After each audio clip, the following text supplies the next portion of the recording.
Are you a beginner to ideogram.ai?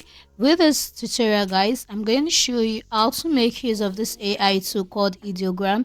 With ideogram right here, you want to simply just describe what you want to see, and you can easily generate images that looks exactly like this right here. So guys, all you want to simply do is to give this a prompt, and you're going to create out some images like this.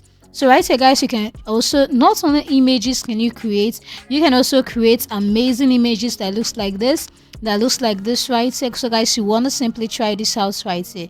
So what here, guys, all you want to simply do, you can easily just sign in with your email address, and then you are right here on this page. So right here, guys, you want to simply describe what you want to see. So I can easily put in photo, 3D render, cinematic, painting, right. Let's go on to poster right there. So once you're done with this, you go on to the ratio. You want to simply describe the ratio you want to see your images as. We have 10:16, 1:1, and 10:16. We also have the model right here, and your visibility, you can make it private or public right here. So guys, I'm just going to paste the wall I want to generate right here.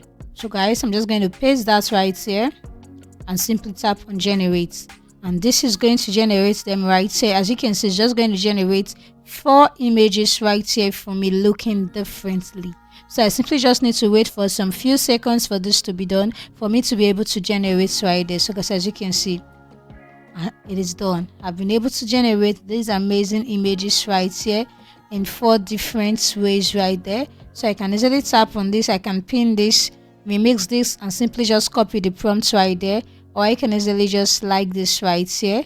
So guys, once this is done, you can easily just put in more prompts right here, and you can easily generate that right there. So guys, this is how you can actually make use of this AI tool called ideogram right here. You can just simply give this a prompt, and you are able to generate this. So you can easily just tap on this and save this image, and this should be downloaded right into your device right there. So guys, simply make use of ideogram.ai if you want to generate amazing images right here.